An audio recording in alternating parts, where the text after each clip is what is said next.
Bonjour à tous, bienvenue sur SVM6. Vous regardez le tutoriel numéro 34, une série de tutos consacrés à la modélisation d'une maison de A à Z. Vous avez une playlist sur SVM6. Vous pouvez partir du tuto numéro 1 pour modéliser votre maison de A à Z. Donc pour les personnes qui sont abonnées, qui suivent et qui modélisent en même temps que moi, je vous ai annoncé sur le 33, on allait jouer un peu avec les matériaux. Bon, ce qu'on va faire, mais un peu plus tard, puisque j'ai un peu zappé le fait que une maison en principe a des volets, donc je n'ai pas modélisé les volets. Donc ce que je vous propose avec ce tuto, c'est de modéliser des volets Z. Et on va voir qu'en utilisant le modificateur tableau, on peut donc modéliser des volets comme ça. Vous allez voir que c'est une modélisation intéressante et qui peut servir évidemment pour modéliser plein d'autres choses. C'est une modélisation amusante à réaliser. Voilà. Donc je vais passer sur une fenêtre neutre et on va modéliser nos volets Z. Voilà, alors je vous fais un peu le descriptif. On partira d'un cube que l'on va transformer en une sorte de planche et on utilisera, donc je vais amener le cube directement, voilà, pour le premier, et on va utiliser ici ce modificateur tableau. Voilà. Donc on va déjà commencer par faire une planche de notre volet et je vais vous expliquer comment modéliser cette planche pour faire en même temps le renfort de volet, donc le Z en fait. Voilà. Je me mets en vue de dessus. Ici, poignée de transformation, je vais réduire et je vais transformer ça en planche. Donc je vais me baser sur par exemple 2 carreaux ici. Et puis on va dire 10 carreaux là, ça correspond donc à un grand carreau. Hein.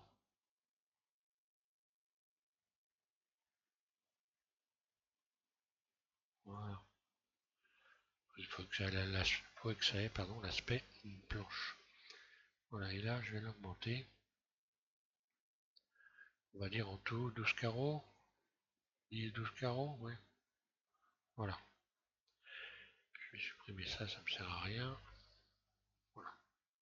Je resélectionne ma planche et je me mets en mode edit, tab, but dessus 7. Vous allez donc, on va faire une planche, on va chanfreiner la planche, c'est-à-dire que on va en quelque sorte raboter les coins.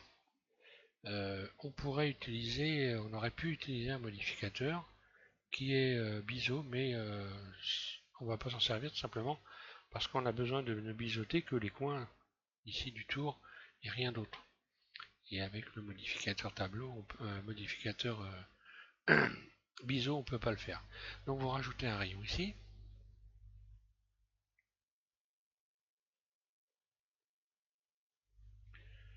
D'abord vous en rajoutez deux au milieu. Donc là ce rayon là je vais le resélectionner et faire en sorte que voilà, d'avoir une figure carrée aux angles. Hein. Je rajoute un rayon ici. De l'autre côté, voilà, je fais en sorte d'avoir quelque chose de carré. Mode transparent Z, A, je désélectionne tout, C, je vais sélectionner les angles, les coins. Donc forcément, oui, j'ai oublié de rajouter un rayon ici, désolé. Vous mettez un rayon ici et un rayon là, voilà. Et et voilà. Et donc le carré, ça doit être à ce niveau-là, voilà. Donc là, je redéplace avec, voilà. Donc je disais dans les coins, voilà, vous devez avoir ici des figures carrées. Je resélectionne donc les angles que je viens de faire auparavant. Hein. Et avec la poignée de transformation, je vais utiliser d'abord la poignée verte pour abaisser tout ça à peu près au milieu du carré que j'ai créé. Puis ensuite la poignée rouge pour venir redresser. J'appuie en même temps sur Shift. Voilà. Et pour me retrouver avec cette figure-là.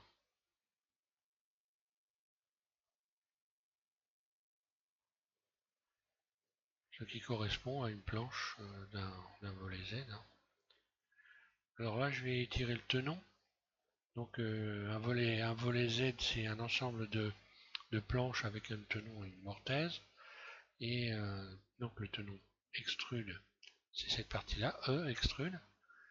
C'est ce qui va donc constituer le rainurage que vous voyez sur les plans des battants de volet. Voilà, première chose. Et on va commencer à constituer le Z, je vais me mettre en vue 1, à constituer une partie du Z. Je contrôle quand même que j'ai peut-être fait un tenon un peu violent, pas trop exagéré non plus. Voilà, donc je disais je me remets en vue 1 et je vais commencer à rajouter des rayons. Je rajoute un rayon ici, je vais donc le positionner à peu près à un carreau par rapport à la grille. Je vais en remettre un autre, ici, puis encore un, et là je vais garder un, voilà, l'espacer d'un carreau par exemple. De toute façon, on peut par la suite, n'importe comment, modifier toutes les hauteurs, je fais combien là? Je fais 1, 2, 3, 4, 5, 6, ouais, c'est bon. Voilà, donc là j'ai constitué des faces que je vais sélectionner. Et ça va constituer le Z. Alors je vais faire une extension de surface, extrude avec la poignée verte, extrude, et je vais donner l'épaisseur d'une planche. Là, grosso modo, vous vous basez à peu près sur l'épaisseur, un petit peu moins que, allez, un petit peu moins que l'épaisseur du volet. Voilà. Ensuite, vous sélectionnez cette face-là et celle qui est en dessous, vue de dessus, et vous allez faire une extension, extrude, pour la ramener jusque qu'elle corresponde donc à la longueur du tenon ici. Puis celles qui sont là derrière, pareil, vue de dessus, extrude, et vous venez aligner cet ensemble comme ceci. Voilà. Maintenant, on va utiliser le modificateur tableau. Vous passez en mode objet, cliquez sur la clé plate, ajoutez un modificateur, tableau, un clic gauche. Voilà ce qui se passe. Donc là, c'est pas bien soudé. Donc il va falloir faire en sorte que ça soit bien soudé. Déjà, je vais faire fusionner, vue de dessus.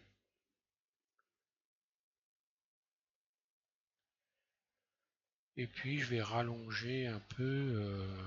Alors il faut que je rallonge un peu la partie peut-être arrière. Je regarde où je pouvais. Voilà, c'est la partie arrière que j'aurais dû rallonger. Donc je vais annuler l'effet tableau, retourner ici, une dessus. Et je vais un peu rallonger l'extension que j'ai faite avec un peu plus de précision. Voilà. Pour qu'il corresponde un peu mieux avec ici. Voilà. Normalement ça devrait aller. Mode objet, tableau, fusionner. Donc ça n'a pas tout fusionné encore, donc je vais augmenter cette valeur. Voilà, vous mettez à 2 à la place de 1 et ça va fusionner. À partir de là, vous pouvez modifier donc le nombre de planches. Bon, je vais en mettre. Allez, je vais en mettre combien? 8, 7, 8, voilà, 8 planches. Et donc là, j'ai déjà presque fini la partie bois de mon volet. Donc maintenant que je suis en mode objet, éventuellement, je peux toujours modifier l'épaisseur du volet, hein, l'épaisseur globale. Vous pouvez toujours revoir ça. Donc bon, je vais garder ça pour le moment.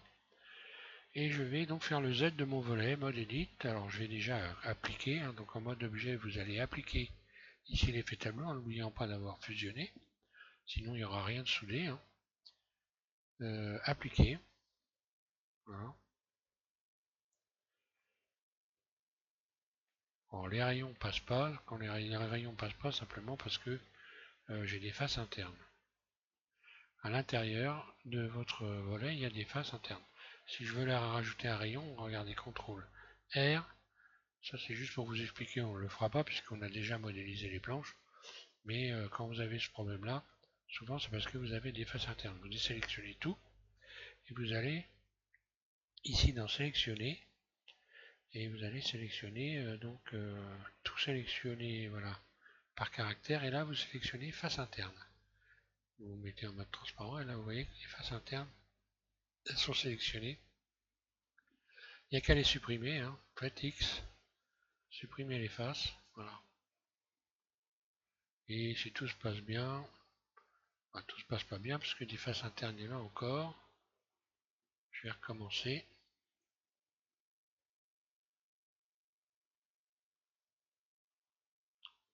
Alors des faces internes il y en a encore à cet endroit-là.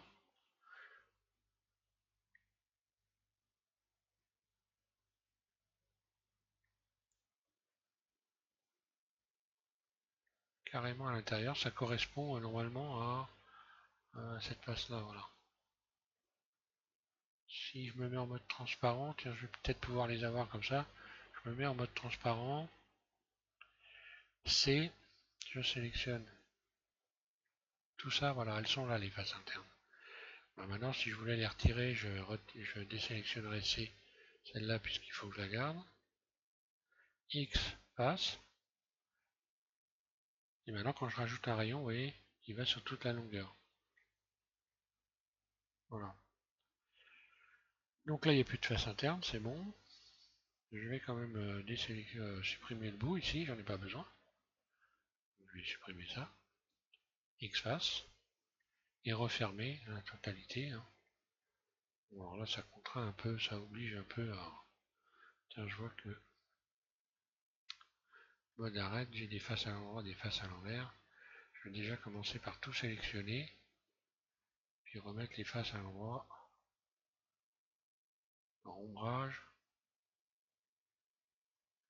et je vais recalculer, donc ombrage, recalculer, normalement.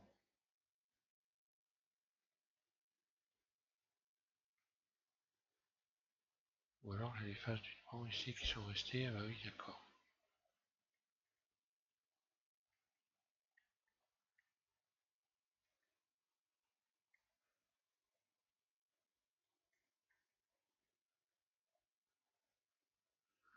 Ah, j'ai des faces qui se sont, oh là, X face, je vais réouvrir l'avant ici. Bon, ça arrive des fois, c'est des bugs, hein, ça peut arriver, je vais refermer correctement, voilà. Fermer. Ou j'ai fait une mauvaise sélection, je le verrai en regardant la vidéo. Fermer, voilà. De manière à avoir l'arrière et tous les champs fermés. Identiques.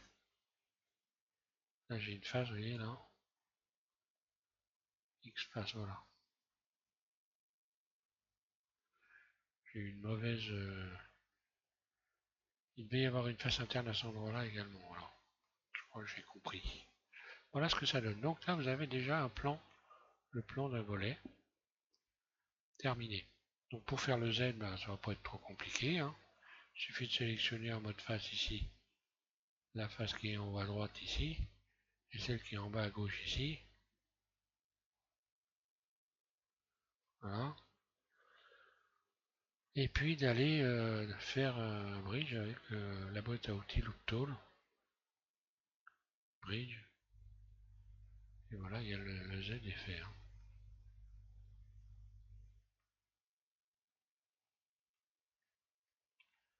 J'aurais même pu bridger un peu plus que ça d'ailleurs, un peu plus d'éléments. Je vais sélectionner en plus la petite face qui est là, voilà, pour avoir la bonne épaisseur.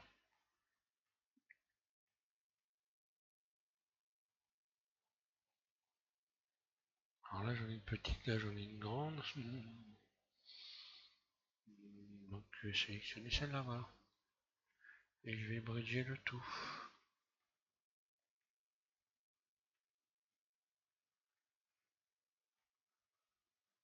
J'ai toujours pas la même épaisseur de planche. Bon bah voilà, on va sélectionner tout alors. Celle-là également.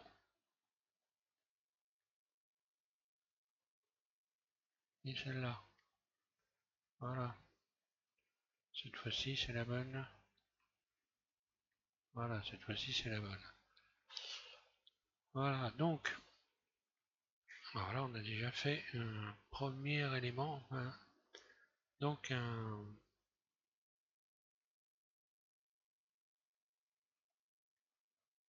un demi-volet. Alors, on va pouvoir maintenant subdiviser. Alors si je me mets en vue 1, déjà, le Z, vous voyez. Donc là, on pourrait imaginer, là, si je regarde le volet comme ça, pour une bonne compréhension, hein. Si je regarde le volet, si je vois le volet comme ça, un volet fermé, ça veut dire que je suis à l'intérieur de la maison. Euh, et donc je regarde le volet qui est à gauche. Quand je vais ouvrir ce volet-là, je vais avoir si je mets une ouverture donc ici, si je retourne ce volet, je vais avoir le Z à l'endroit. Le mieux c'est de faire pour comprendre, c'est plus simple. Je sélectionne tout, je vais déjà commencer par faire l'autre partie du volet. Alors, l'autre partie du volet,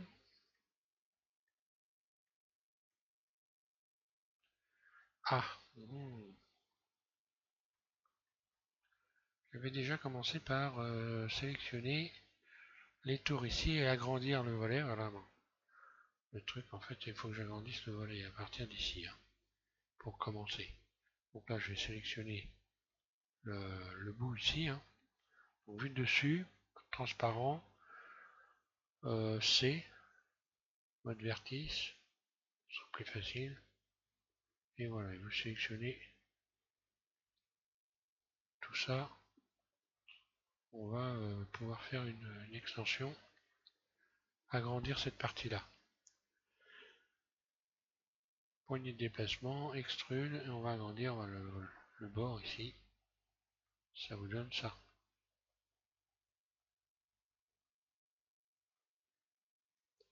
Donc ça sera à l'intérieur.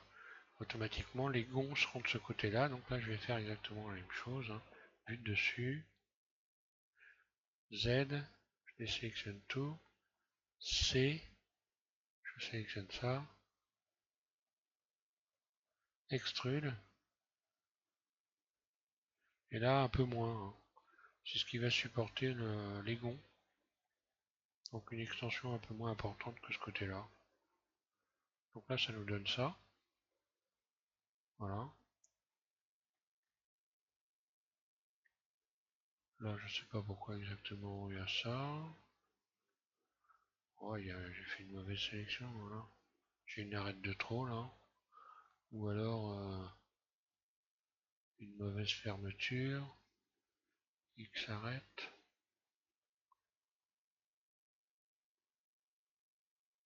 Bah voilà. J'ai une arête de trop, X dissoudre. Je vais la dissoudre, dissoudre, arrête. Voilà. C'est les aléas de modélisation. X. Ça arrive des fois. Hein. Arrête. Voilà, ok. Je vais donc dupliquer ce volet, vu de dessus. Shift D.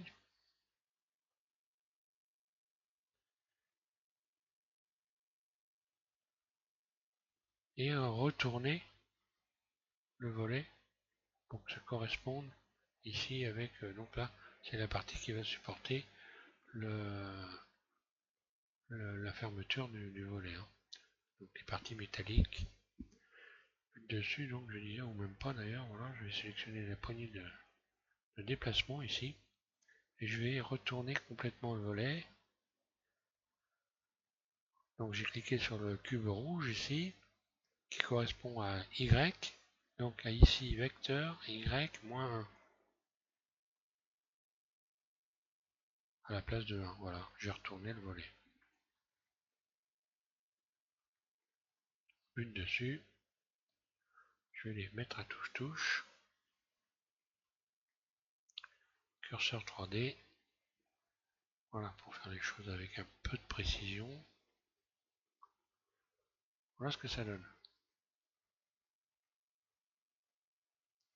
Bon, bah maintenant, comme ma maison, quand je suis en vue 1, je vois la face de ma maison. Le mieux, c'est que je retourne le volet. Là, les volets sont fermés. Je vais tout sélectionner, hein.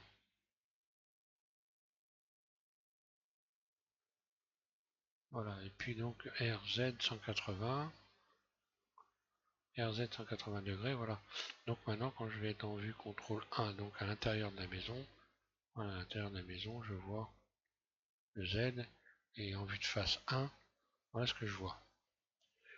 Je disais donc que je réfléchis, ça y est, j'ai perdu le fil. Euh, on va leur donner des axes, voilà, d'ouverture et de fermeture. Donc quand vous êtes à l'intérieur de la maison, donc là je me remets en vue intérieur contrôle 1, voilà comment vous voyez ici donc les Z. À l'envers en fait. Il n'y a que celui-là qui est à l'endroit. Celui de gauche est à l'endroit, celui de droite est à l'envers. Voilà. Alors, je me remets en vue 1, donc ce serait la vue extérieure de la maison avec les volets fermés. Ici, je vais sélectionner le côté droit et je vais donc modéliser la partie qui vient recouvrir le volet gauche. Donc il y a une planche de bois qui vient recouvrir le volet gauche. Je vais faire une extension, extrude. Alors la planche elle n'est pas épaisse, hein, on pourrait dire c'est quoi, c'est l'étanchéité du volet quoi, voilà. C'est pour qu'on ne vous voie pas à l'intérieur, voilà. Ensuite, je sélectionne les bords cette fois-ci et je vais faire une extension pareil, extrude, pour recouvrir la partie gauche du volet. Voilà. On va donc revoir les axes. On va lui donner des axes. On va leur donner, comme on a fait pour les fenêtres, on va leur redonner des axes. Donc je contrôle s'il ne manque pas des faces, je regarde bien, voilà, hein. Je vais en profiter pour faire un petit tour du côté des doublons. Je sélectionne tout. Possible qu'il y ait des doublons, hein. C'est pas grave, faut les retirer, voilà. J'en ai 0 pour celui-là, donc forcément, si normalement j'en ai 0 pour l'autre côté puisque j'ai dupliqué le battant de volet gauche. Donc voilà, pour modéliser le battant droit. Maintenant je vais leur donner des actes. Alors bon, là on peut en profiter encore pour revoir les épaisseurs. On sélectionne tout, je sélectionne tout. Je peux un peu épaissir mes volets. En me mettant en barrissante, ce sera mieux, voilà. Je vois l'épaisseur globale.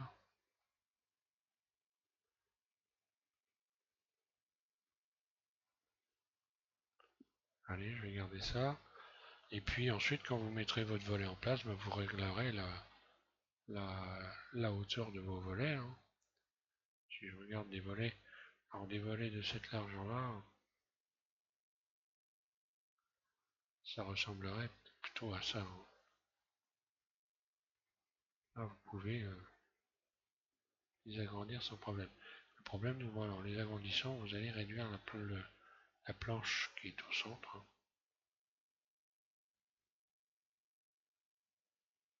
Donc pour les agrandir, plutôt que d'utiliser... Euh, je réfléchis quand même. Je vais revenir en arrière. Plutôt que d'utiliser, ouais, il faut quand même être assez proche, relativement proche de la réalité, essayer d'être de relativement proche de la réalité pour éviter de trop utiliser la poignée de transformation qui a tendance, vous voyez, à, à déformer la planche du centre ici de manière trop importante. Alors, on peut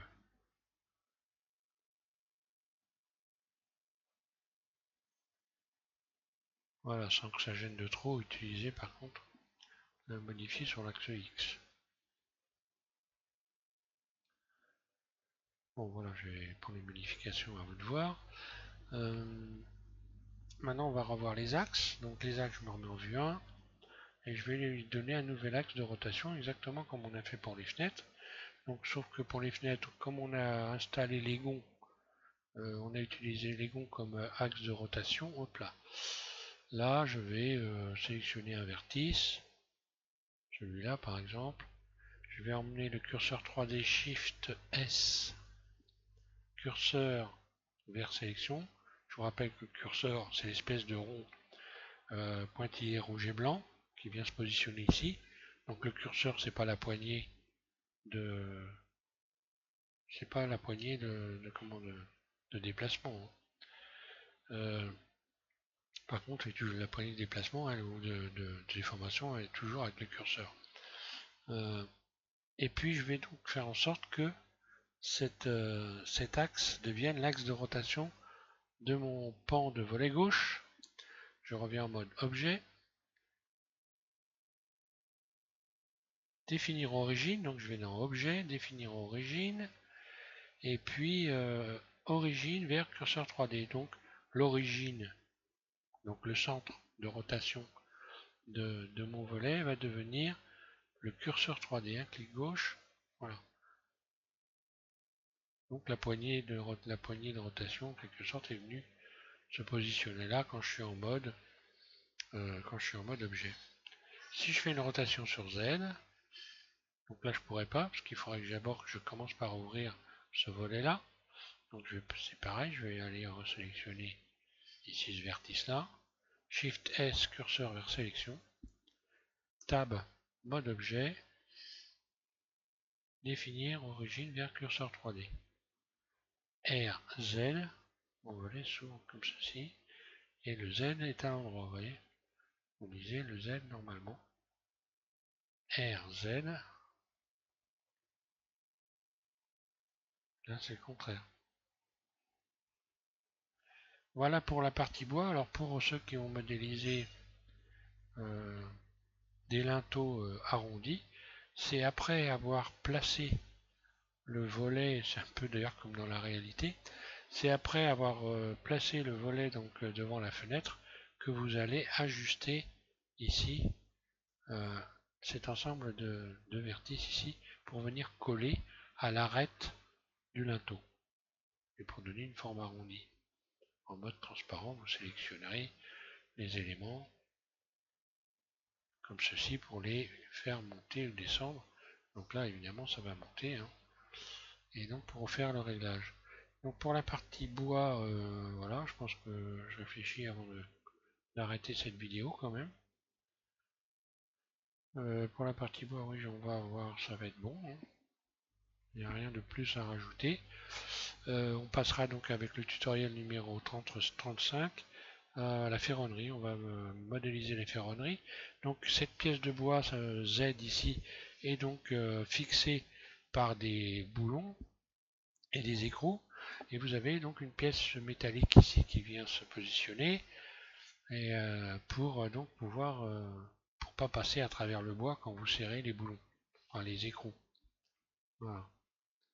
Et ici en principe il y a des trous avec des rondelles dedans. Il y a des trous, une rondelle, et puis on enfonce ici un boulon sans tête dans la partie métallique dans la ferronnerie. On enfonce un boulon sans tête et ensuite on vient le visser à l'intérieur ici. Quand les volets sont fermés, en principe ça devient difficile de scier quoi que ce soit. Donc voilà pour cette première partie de la modélisation d'un volet Z. On verra la deuxième partie et puis après on continuera et je finirai donc avec le tutoriel numéro 36 par faire ce que je vous ai dit. On va jouer avec les matériaux, voir la réaction de ce qui se passe quand vous modifiez les valeurs, les valeurs donc dans les matériaux, ce que cela produit, et on va comme ça utiliser quelques matériaux pour la maison. Voilà, merci à tous de suivre SVM6 et je vous invite à continuer cette modélisation donc avec moi. Voilà, merci à tous.